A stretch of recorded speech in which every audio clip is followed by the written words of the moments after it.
save me some.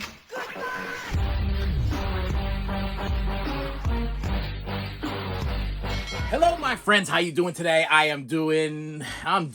Listen, it's the end of the world as we know it, and I feel fine. Listen, I'd like to say that was true, but it's not. It's not true. Listen, whoa. I gotta tell you something, people. Being a preschool teacher is not an easy gig sometimes. It's not an easy gig. And I gotta throw it out there at you that the regular teachers out there in the world, okay, the regular teachers, like not preschool teachers, but regular teachers that teach kindergarten through sixth grade and high school and middle school and all stuff like that, they get a lot of benefits that a preschool teacher does not have. Okay, number one, I am the lunch lady. Okay, I am in charge of distributing their foods and snacks and all the other stuff like that. Okay, that's something that a regular teacher does not have to do. I have to distribute the foods, and I have to clean up the foods after they're done, and I have to wash the floors, and I have to disinfect the area after they're done. I got all of that stuff I got to do too. Then I'm in charge of keeping an eye on them during nap time. Nap time is always fun because my class is really good. Most of my kids sleep. I got one child that is driving me absolutely crazy, which is another thing.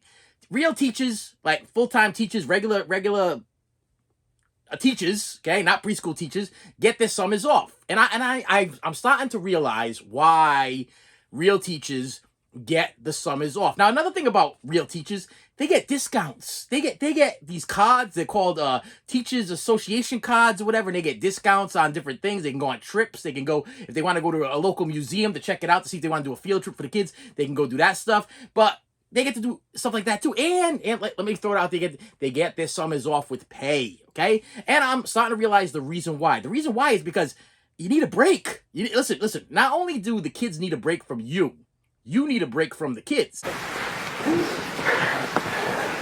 Thank you. Now, I got this one kid in my class that is giving me a run for my money. I mean, literally today, this was nap time. This was during nap time. The morning was terrible, okay, because I put them all at the table to go color, which you would think was a very basic thing to do. You're going to color. You're happy. You're going to color. And not only that, I let them pick out each individual item that they want to color. So I'm like, I'll sit there with them in the morning. I'm like, and they call it placing their order. They're placing their order for their coloring sheet. And our owner was nice enough to provide me with this really cool printer that I can airdrop stuff and just like print it right out for my phone. So I'm like, okay, you want this one? You can have that one. You can have this one. You can have that one. So they get to order whatever they want to color. I never had that opportunity when I was a kid. When I was a kid, it was like, okay, whatever they gave you is what you had to color. Whatever work they gave you is what you had to do. But So I put them at the table, they're coloring, and they're all happy, everything's fine, everything's going great. And then I got one child that is like, this one's too close to me, that one's too close to me, yelling and growling and screaming and whatever. So I'm like, okay, you three come over to this table. I'm gonna move all the markers, give you guys your markers and your crayons and everything. You're all gonna go to that table, and then you stay at that table. Miss, I'm miserable about everything in the whole world. You stay where you are with the two other children on the other side, whatever, and you have plenty of room on that table for you to color. Now we got three kids over there, they're gone. You got plenty of room. No. That's not what happened. No. The paper gets thrown on the floor, yelling and screaming, markers being thrown. I'm like, whoa. So now I'm like, I'm in mid breakdown mode. I'm like, oh man, this I'm alone. Okay, and the child that I'm having problems with needs one-on-one attention. Okay, and the problem is I'm one man alone with 10 children, so I can't give that one-on-one attention. I just can't do it. I can't figure out how to do it. I can't be two people. I just can't be. It's impossible. So I diffuse the whole situation. The child decides that they want to come over to the other table and sit at the table with the other kids, and the other kids don't want the child there anymore because the child was sick and tired of them yelling at them at the other table. So they were like, no, I don't want. You blew it! Big arguments, back and forth. Whoa. Okay, whoa. Now, as a preschool teacher, I'm supposed to document everything and report everything and whatever. If I see something that's not right, it's not right, okay? Now, this child also does not come to school with any food, okay, or is missing their lunch. The child is also, I've been asking for bedding for the child. No bedding for the child. Listen, I feel like this is the thing that drives me absolutely crazy. Parents that look me in the face and lie to me. Listen, I don't care if you are either the best parent in the world or the worst parent in the world. Least you could do is be honest with me. Just be honest with me and tell me, hey, listen, I really don't care. Listen, I got better things to do. Take care of my child. I'm on my way. Do whatever you got to do to keep that child occupied for the 8 hours or 7 hours the child's with you, because I got better things to do. Most of the parents that I've had issues with in my life, okay, which haven't been like major issues, but the parents that absolutely drive me crazy are the ones that drop off their kids, the ones that drop off their kids like almost in the summertime, and they drop them off wearing a bathing suit. That absolutely blows my mind, because I was always the type of father that if I had a day off, my kids didn't go to preschool. I was their preschool. I taught them how to read and write and all that stuff before they went to school. So I was their preschool. So the fact that I see a parent drop off their kid in a bathing suit, okay, where I'm talking a full, you get this lady going to the beach. She's going to the beach and she's sticking her child in the preschool because she wants to go lounge at the beach. This isn't like a one-time thing. Hey, maybe not. Maybe mom needs a break. Maybe mom needs a break. Maybe mom's had a little bit of a child herself. Maybe mom needs a break. No, this is like all the time. Mom works at home. Mom don't have a real job. Mom works at home and she does like whatever. You know what I mean? And she could pick her own hours. Okay? Or mom's not working at all and she could do whatever, but she just don't want to watch the child. She's getting free care for the child, and she's like, hey, you take care of my problem. This is my problem, and you go figure it out, and I'm not gonna do anything to help you out whatsoever. So I'm like, I'm at a breaking point. I'm at a breaking point with this whole situation here, and I don't know what to do about it because I have nobody to talk to and nobody to go to. I'm just like, feel like I'm banging my head against the wall. So I'm like, nap time today. All of a sudden, child starts screaming, for a toy. Now, I contacted the parents prior, and I went through this whole thing with the parents and everything, and I was told, the child has nightmares. Okay, child has nightmares. Now, listen, I have 4 children. Okay, and I had 2 children that would have occasional night terrors. I got a granddaughter that will have the occasional nightmare or night terror. And they wake up screaming, but they don't know what they're screaming about or what they're screaming for. Now, this child wakes up screaming, asking for a new pillow, a new blanket, tissues, a toy, this. I'm having a full-blown conversation. This kid is not sleepwalking. This kid is not having a nightmare. This kid is wide awake and just wants something. And if the child doesn't get what they want, they start screaming and kicking and going crazy on me, to the point where I'm like, what am I supposed to do? Now, listen, as a preschool teacher, and this is for my protection as well as the protection of the children, there are cameras on me at all times. But I'm literally sitting there in the dock and I'm shaking. I'm like, why won't this child stop screaming? What do I have to do? I don't know what to do. I'm like, I was told in the past that I need to be more comforting. Okay. And then I reached out to us preschool teachers. We have like preschool teacher groups, okay, that we contact and we talk to. And the preschool teacher groups, this is about 90% of what they told me. This child needs some one-on-one, needs a smaller environment, needs to go to another school. You need to start documenting everything. You need to report these problems. There might be something going on with the child. The child might have some kind of disability or some kind of mental issue, or something's going on with the child that you can't figure out, you can't see. Now, as a preschool provider, I am not allowed to diagnose anything. Even though I've seen 101 children with autism, 101 children with Asperger's, 101 children with whatever, okay, OCD problems. Even though I've seen 101 children do this stuff, okay, I cannot diagnose anything and say, hey, listen, this is what I see in your child. This is what I'm feeling is going on with your child. I'm not allowed to do that. So I keep my mouth shut, and I suggest for them to go take the child to go see the pediatrician. But then you always get those parents that lie to you. They just lie. They tell you, I took them to the pediatrician and they didn't find anything. Said the kid's perfectly fine. Meanwhile, the kid's yelling, screaming, jumping on the furniture, throwing things across the room, screaming, biting, yelling, kicking the things, and listen, like hitting other kids and throwing things across chairs. No, there's something wrong. I had 4 children of my own. I never got a phone call once from their teachers saying, hey, I have a problem with your child. Because I took care of my child. My child knew that they were taken care of. And I'll be perfectly honest with you. If I had a child with a disability a known disability that I see something in the child and I take it to the pediatrician and I don't feel like what the pediatrician said is on the money or whatever, I would go get a second opinion. And I'd keep pushing and pushing and pushing until they figured out what was wrong with the child, okay? Because if you love your child, you want the best for your child and you want whatever the child needs. Like if me being solo is not helping this child, then a parent should tell a child to make up their mind and be like, hey, listen, this is not a good environment for my child. I need to take the child elsewhere where they can get more attention in a smaller group so they can get more one-on-one, maybe with 2 teachers, maybe with 3 teachers, maybe with a specialist or something like that.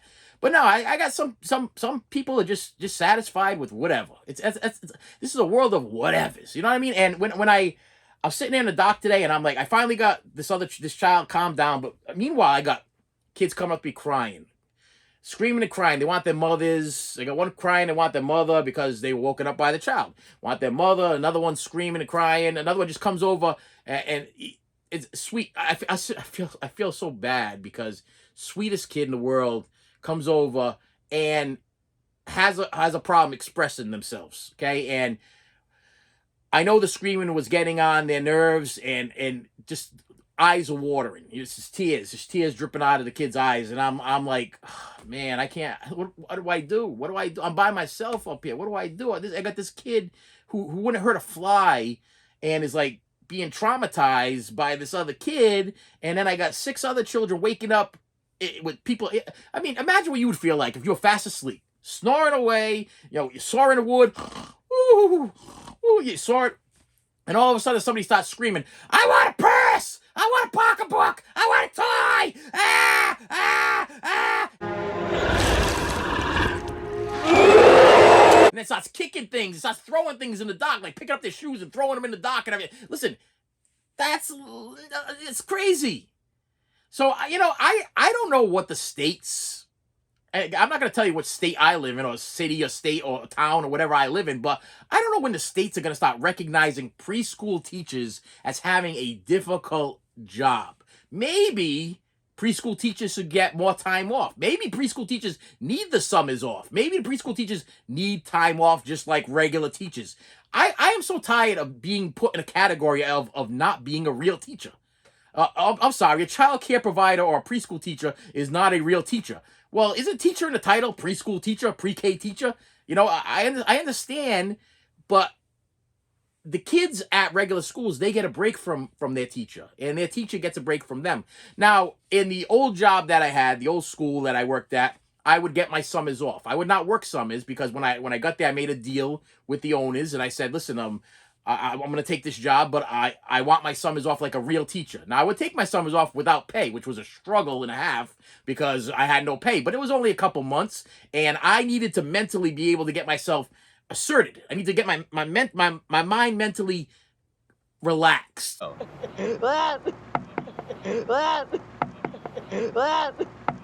Because what would happen was I would teach the pre-K class, which is preschool. The kids would graduate. But what would happen is they would stay for the summer because their parents still had to work or whatever. So they would stay for the summer. But because some of the parents were teachers themselves, a lot of the kids would leave. So the classes went from like a 20-something class down to like maybe a 10 class or whatever, which could be perfectly handled by one teacher. So they would let me take my summers off. I could rejuvenate and get my mind back together again, and I could relax again, and then I could go back and I'd have a new crop of children, and it was like a brand new start. This new place is year round, so I'm there year round. So what's the tough thing is that I can't. How do I explain this? Like if I teach the children something. My kids are sent there too young anyway. So I got kids at a 2.9. So I'm going to have those kids for like 2-3 years. My other school, I only had the kids for 1 year. So I taught the pre-K kids. I was able to teach the pre-K kids. And then when they left, then I came back after the summer. The new crop was there. So that means all the things that I did last year, I could do again this year. So if I did magic tricks, the new kids didn't know them. If I did some kind of project, the new kids didn't know it. If I did some kind of game or had some kind of musical chair, whatever exciting thing that I decided. Like I got a thing that we do every year called Wacky Wednesday. And it's from a Dr. Seuss book. And every year I make marshmallows fall from the sky. And I I do this. I put bananas in the room in different place. I hang up underwear on the lines where they hang their drawings. I put socks up everywhere. There's just they actually do that artwork, which is taped to the bottom of their desks, to the table. So what they do is they come in, they don't think they're gonna be doing anything, but I'm like, all right, here's your markers, here's your crayons. Now lay down on your back and color the picture. They go underneath the thing. They're all excited because there's their picture that they gotta color. I've been doing this for years, but the problem is because I have the same class now year after year after year. They already know what I'm gonna do, so it's not fun anymore. It's not fun for me, and it ain't fun for them because they already know what I'm gonna do. They know there's gonna be marshmallows falling from the ceiling because they did it last year and the year before. They know that there's gonna be pictures underneath the table because I did it last year and the year before. They know that there's gonna be this hanging over there and that's gonna be hanging over there and this is gonna be over there because I did it last year and the year before. But I have a great class. I just got one little apple that's just driving me cuckoo nuts, and that's how I refer to it. I'm like, I'm going cuckoo nuts. I'm going. Listen, I am literally having to up my dosage of medication on the days that this child is there because my left arm has been shaking like a leaf. I am shaking, and it's not out of like hatred or anger for the child. It's out of like the stress. Like, what do I do now? What do I do?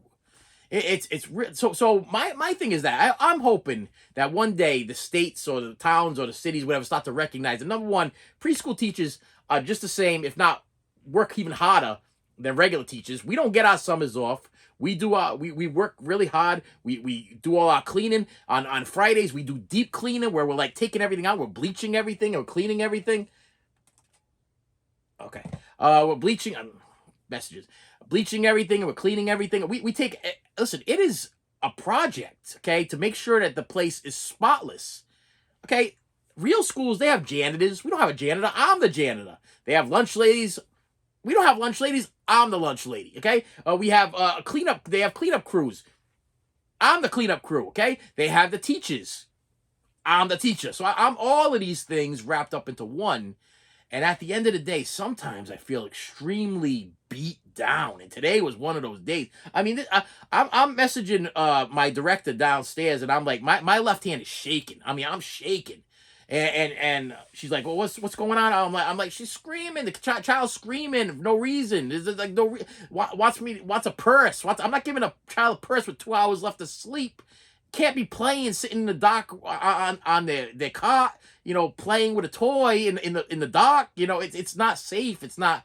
I can't be watching the child. I can't barely see the child. It's the kid's supposed to be laying on the mat and sleeping. That's where they're supposed to be. They're supposed to be on the cot sleeping. And I gotta tell you this too.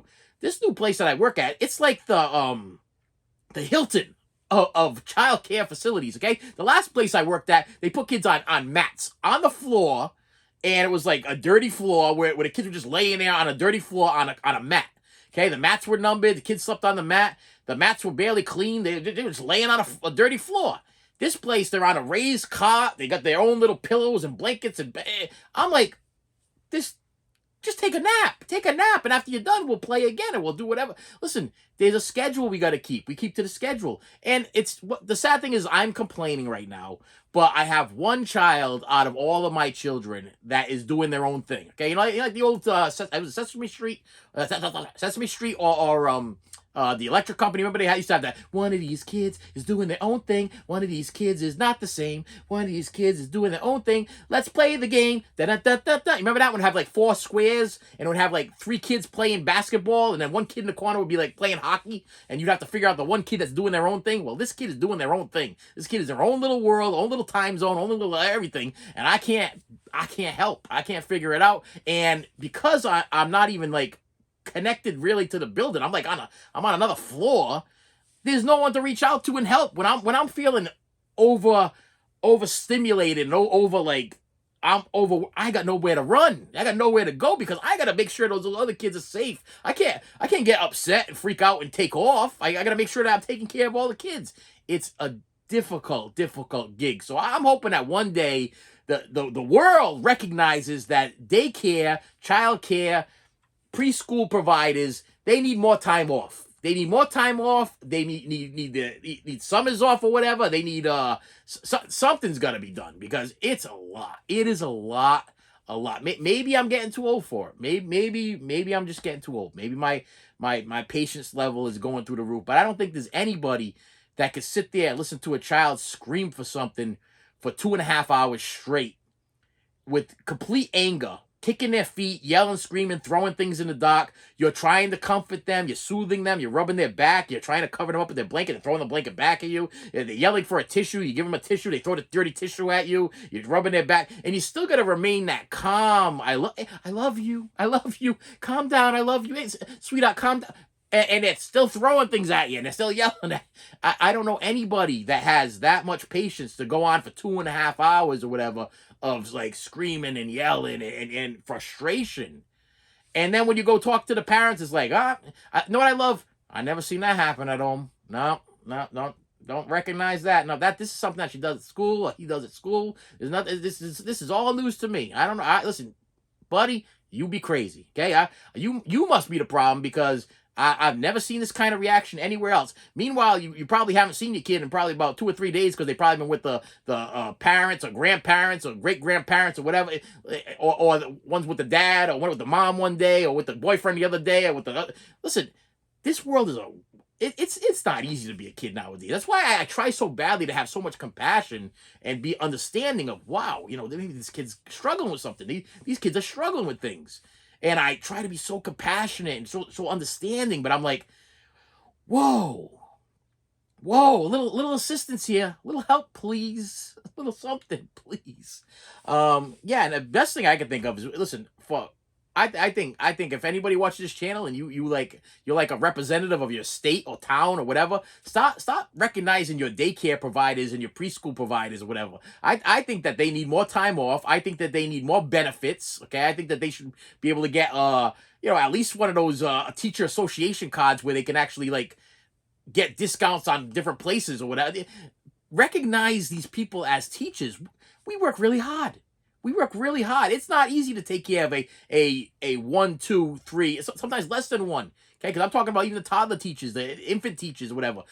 We're talking newborns to 6 years old. I mean that's a tough. If you got kids or you've had kids that from whatever till 6, and you've taken care of them on your own, and you had only one, and you struggled.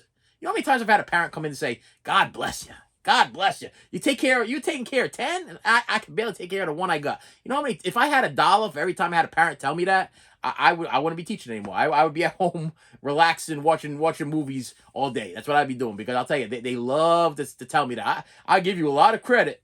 And I look at them like, you're kind of talking about your own child here. You're telling me that you're giving me a lot of credit for taking care of your child because you can't barely take care of your child and a whole bunch of other children. You know what I mean? It's like, that's crazy. You know what I mean? I'm not crazy on my part. It's crazy on my part, not crazy on their part. They're like, they understand they need a break. But every once in a while, I need a break. I need a break. Okay? And the Saturdays and Sundays sometimes just don't cut it. Sometimes Monday comes and I get the black craps. I'm gonna throw it out there. I get the black craps on a Monday morning sometimes. And you probably ask, what's the black craps, my friend? Oh, well, I get the IBS. I get the diarrhea. Okay, I get the dying of the rhea. Okay, I get up in the morning. I slide my backside over to the bottom of the bed. I take all my medication, which is laid out at the bottom of the bed. Medication for anxiety, medication for high blood pressure, medication for cholesterol, another medication for high blood pressure. I take 2 high blood pressure medications because my blood pressure is so extremely high, and I take medication for anxiety because I have extreme anxiety, probably because of the job. You know how many times my doctor has told me, listen, maybe you should go look for another career? But I love taking care of kids. I just don't love being frustrated taking care of the kids. I mean, every child's gonna have a bad day, and I'm all for looking at this child that I have like months and months and months of great days with, and then one day the child comes in and the child didn't get enough sleep, angry, frustrated, upset about something, or maybe they're just sad about something. I understand that. I have compassion. I have a lot of compassion for children. I have a lot of patience. Patience is the key word for taking care of children. But man, I'll tell you, I could use some serious time off. I could use some serious vacation time, and I could use some serious money to go use that vacation time. You know what I mean? Like regular teachers get paid a lot of money, and they get their summers off with pay. Not a preschool teacher. Preschool teachers work year round, don't make a lot of money, don't have any benefits, and they work really, really hard. I think that the world needs to recognize preschool teachers for what they really are, which is very, very hard workers. I mean, and I'm talking, when I say preschool teachers, I'm talking daycare, childcare providers. Okay, I'm talking the infant, newborn to fifth grade, and listen, teachers themselves, they work hard. But they get these, they're always complaining. They go on strikes and stuff like that. They complain about money. They go on strikes. And if they would stop for a second and realize, listen, you get the summers off with pay. You get paid more than a daycare provider. You get benefits out the yin yang. You get you get medical, you get insurance, you get retirement fund, you get all of these things. We don't get those things. We work usually daycare providers work for private places, for private owners or whatever. They don't provide you with all of that stuff. You would think they do, but I'll tell you right now, they don't. Not one preschool that I've ever worked at has ever provided us with medical insurance, retirement plan, or nothing. As of right now, my medical insurance is through my wife. My retirement is, it's sad because even like if my wife passes away, I get a bunch of money from my wife if she passes away. If I pass away through my wife's work, she gets a bunch of money from me. So it's all because of my wife's work that she gets paid if something happens to me or her. You know what I mean? The kids will be taken care of because of my wife's work, not because of not because of the job I have, but because of what she has. So I just think that it's an extremely stressful job, and sometimes I come home and I'm beat. I'm totally beaten. Today, I felt defeated. I felt totally defeated. And the sad thing is that the child that was driving me cuckoo nuts today, by the end of the day, it's like nothing ever happened. This is the type of child that where they're flipping out for like 2.5 hours, and then the mood switches from zero, from 100 back to zero, and then maybe about 2 hours later back to 100 again, and then back to zero. You never know which child you're gonna get from day by day. So yeah, come Monday morning, I wake up, I'm taking my medication, and then I get real bad diarrhea because the child happens to be there on a Monday, and I'm like, oh man, I just had a decent weekend of rest. I feel rested, I feel calm, and now here I am. I'm going back here, and I'm gonna get yelled at, and things thrown at me. I gotta keep 9 other children safe from this child that's throwing things and yelling and screaming. I gotta. It's much. It's a lot. It's a lot. You done messed up. It's a lot. And with that said, I've been trying to keep these videos down. So I got packages. I'm gonna shut up right now, and I got packages. Yeah, I made the decision to teach preschool. I made it. I made the decision. I went to school for elementary education and child psychology. I love the child psychology aspect of it. I love the elementary education aspect of it. I did not love the math part of it. I, according to my daughter, am math dyslexic. I didn't even know that was a thing. But literally, I mean, you can, and do me a favor, comment below on this if this is a true thing or not the true thing. I did look it up, but I didn't get a lot of information. But I was like, is this a thing? Really crazy thing?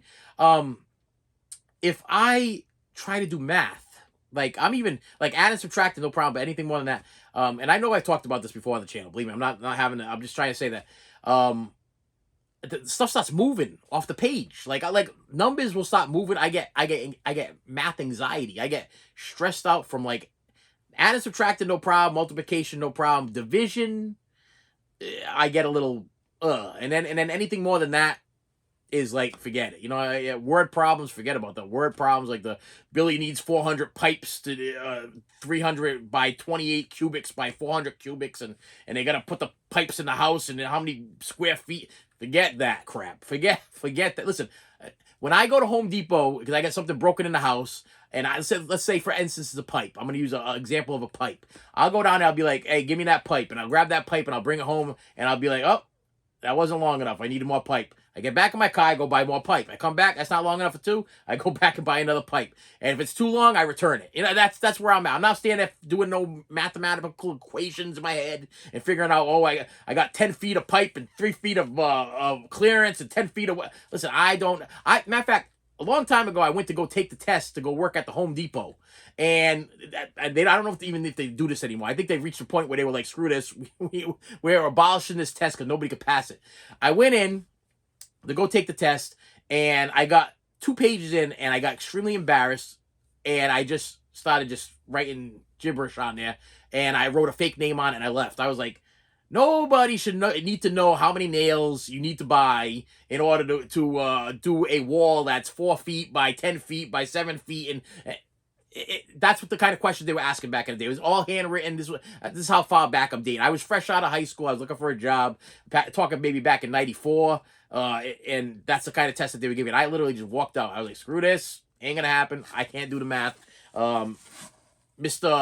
Geraldo is gonna have to come in and figure out his own how many feet of this, and this, and this, because I can't figure it out for you. And I'm pretty sure they've given up on the test, because I've been to Home Depot recently, and mostly all the people at Home Depot usually don't know what's going on. If you go find a young guy that's working at Home Depot, sometimes they do. Sometimes you get a couple of people that are like, they know their stuff, but most of the time that I've had at like a Lowe's and Home Depot is I go there and I say, hey, listen, I'm looking for something and I need to figure out what, and they're like, I think it's in aisle number like 35, and yeah, you'll find it up at the top somewhere. If you need me, you can come find me. And then I'm like, I can't find it. I go back and go look for the person, and they're gone. They're like the Roadrunner. Me. They're gone. They're like, oh, I don't know what he's talking about, but I'm gonna send him to aisle 30 something, whatever, because by the time he gets over there, I'll be gone. That's where I'm at. So anyway, I got a box here. I got a box here from They Incorporated from Niagara Falls, New York, and my box. And I'm going to open up what we have in the box here. Hold on a second. Hold on. I've been using my trusty scissors. I can't find my knife. I can't find it anywhere. Hold on a second. That was way too easy. All right. First thing in the top of the box is the 4K Ultra HD Blu-ray of Mystery Men. Yes, by Kino Labra. Okay, starring. Oh, they didn't put all their names on the front. Dang, hate when they do that. Got a lot of stars in this one. Let's see if I can bang these out by let's see if I can do this. Wait a minute. I'll do it from the cover. So anyway, Ben Stiller's in this. Janine Garofalo, Paul Rubens, aka Pee Wee Herman. The guy from I can't remember his name, from Good Burger. That's him right there. And a bunch of other people. That's it. It's a comedy movie about a group of people that want to be superheroes that aren't really superheroes. Now, we've had that concept happen before with other things there, where but they like run like a auditions that they run in like the paper or on the computer or whatever for superheroes, and they're just ridiculous. We got the bowler, a girl that throws a ball. The Ben Stiller character screams really loud. He's like, I don't know what it is, but none of them really have like any superpowers. They're just regular people that are trying to stop evil or whatever. It's kind of a funny thing. And I did not have this. I have this on DVD. I wanted to upgrade it, and I was like, well, I could have upgraded a cheaper version on just a regular Blu-ray, but I was like, this is a Kino. I mean, I kind of like Kino in a way. It's Kino's one of my go-tos, and this was the 4K Blu-ray combo pack, and it was only like $10 difference. Well, actually, it was less than $10 because they wanted, I think it was $8. Yeah, it was less than $10. Because they wanted like $8 for the Blu-ray, and I think it was like $14 for this. So you do the math on that. I'm not doing the math. Okay, so Mystery Men, great comedy movie. Have not seen it in a long time, but I do remember it being funny. One more thing I got in this box, and this will be the topic of my. Oh, that over there. The ending topic of my video for today is the official 40th anniversary collection of the Threes Company. Yes, I had to order it. Now, I do own the Threes Company on DVD all individually. This is the Threes Company on DVD in a box set. Now, you're probably asking, sir, if you have Threes Company individually on DVD, why would you go? Because these are DVDs also. This is not Blu-ray. Threes Company is not available as of yet, probably never, on Blu-ray. Only available on DVD. I think it has to do with the way it was shot, the filming or whatever. I think DVD is about all we're going to get. So, but anyway, you're probably like, why did you go out and buy the 40th anniversary when you have the individual ones? Isn't that the same thing?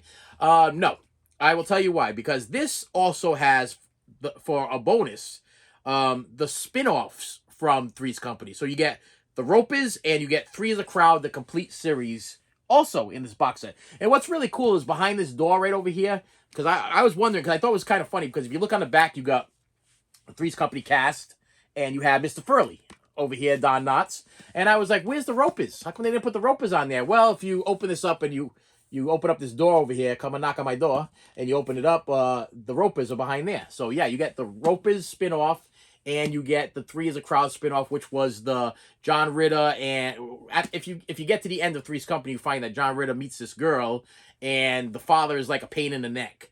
And the spin-off was John Ritter and the wife with her child, and the father lives there too, and he's constantly dropping in or whatever, and he's driving them absolutely crazy. You also get a bunch of bonus features with this thing. Includes over 9 hours of bonus extras. So I thought in my head, I'm like, you know what? I'm gonna pick this thing up because I want the Ropers. I want Three as a Crowd. I am a big Three's Company fan. I don't know if I was around when the original. I probably was. I was probably really young. It doesn't say what the year. Unfortunately, yep, it does. 1970. What the heck does that say? To 84? Is that 70 something? Is that 77 to 84? Wow, I can barely see. I think it is 77 to 84. Yeah, so I was alive for when these things were originally out, and I remember sitting there and waiting for these things to come on back in the day, and then I watched them in spin-offs, reruns over and over again. Then when the DVDs came out, I started watching the DVDs, and then when I saw this box set, I was like, a couple people have complained though. They did say that there's 29 discs in here, and because they put so many episodes on the disc, the compression level and all this other stuff. But I'll tell you right now, when it comes down to it, you got to think about when you saw Three's Company for the first time. Was it really perfect? Was it? I mean, I don't know about you, but more than likely, the first time I watched Three's Company, the big color TV was in the living room, and the black and white TV was in my bedroom, and the black and white TV was in the kitchen. So we would sit there and we usually watch Three's Company on a black and white TV. Then, I mean, I'm really dating myself here, but that's how it worked. Back in the day, there was one color TV, and that was like a piece of furniture. This thing was like on the floor, and it was like a big piece of furniture. People usually put a doily on top, and you'd have like little trinkets on top or whatever it was, and that's what you watched your TV on. You all sit around this color TV, and you'd watch your episode of Three's Company, and that was like a big thing. And Benson would come on, and all those other great shows that back in the day. But if you didn't watch it, then you'd be watching it on your little color TV, which was the old TV that you had in the living room before the color TV came out. And for some reason, Mom and Dad gave you the black and white TV because they hated you. And you'd be watching Three's Company on the black and white TV. So yeah, I've been a Three's Company fan for years. I absolutely loved this movie. This I was gonna say movie. It's not a movie. Can I classify as a franchise? Yeah, I'd say it's a franchise because we got Three's Crowd. We got all. I just thought John Ritter was hilarious. I thought that Janet and Chrissy. Well, I'm forgetting. I'm forgetting their names, so I hate when that happens. Well, not good. That's okay because they don't care anyway either. Oh, John Ritter, Joyce DeWitt, which was Janet, Suzanne Summers, which was Chrissy, Richard Klein, which was Larry. Yep, that's Richard Klein. Okay. Norman Fell, that was Mr. Roper. Audra Lindley, that had to be Mrs. Roper. Don Knotts, Jane Lee Harrison is the one that took over for Chrissy, which was, wow, I'm gonna draw a blank on her name there. She wasn't in it that long. She was in it for like the last season or whatever. And then Priscilla Bonds, which was the one that played Terry, I can't remember her last name. So this is out. And if I was gonna go and buy the Three Stooges, wow, I'm a mess. I'm overtired. If I was gonna buy the Three's Company collection, this would probably be the best way to go. I mean, think about it. You're gonna get the Ropers. You're gonna get Three as a Crowd. You're gonna get everything, excluding, I guess that there was 2 pilot episodes that the box sets, the original box sets, they only gave you the first pilot episode, but they didn't give you the second pilot episode. And then they released another deluxe box set, which was a little bit smaller than this. It was 29 discs also, but it was just the Three's Company. And that didn't come with the second pilot episode either. And this doesn't come with the second pilot episode either. So a lot of people complaining that you're calling this the 40th anniversary collection, all 8 seasons, 172 episodes, but you are missing the second pilot. And why? I mean, us completists, we want everything. So we're gonna want the second pilot. We're gonna want that. And with that said, my friends, thank you so much for stopping by. I appreciate you. I appreciate the time that you spend with me. I appreciate you listening to me. Listen, like I said, this is therapeutic. This channel is therapeutic, and I appreciate you guys listening and commenting. You know, either with your suggestions or your concerns, or knocking me. You can knock. You say, listen, buddy. You know what? You chose your profession. You chose what you're doing for a living. Just be happy and deal with it. Well, it's not an easy profession. Okay, it's not an easy job to do, especially since I think people don't really understand that teachers, and sometimes you look at a teacher or a police officer or a fireman or whatever you look at, though, and you don't look at them for what they really are. And what they really are is just regular people. They get home at the end of the day, and they got dishes to do just like everybody else, and they got laundry to do just like everybody else, and they gotta decompress just like everybody else. Sometimes you see some crazy stuff. You deal with some crazy people. You deal with some crazy situations. Police officers do it all the time. Teachers do it all the time. I'm sure doctors and nurses, they deal with it all the time. And people that work in like mental institutions and drug facilities and what I'm sure they deal with that stuff all the time. And sometimes it's not an easy gig. You know, sometimes it's not easy. And then I come home and I sit down and I do a couple of videos on this channel, and then I spend the rest of the week editing. This is kind of my therapeutic relaxation. But man, I could use a little break. I'm at a point right now where I could use a break. Really, I could use a good month of just like nothing. And financially, it doesn't look like there's any like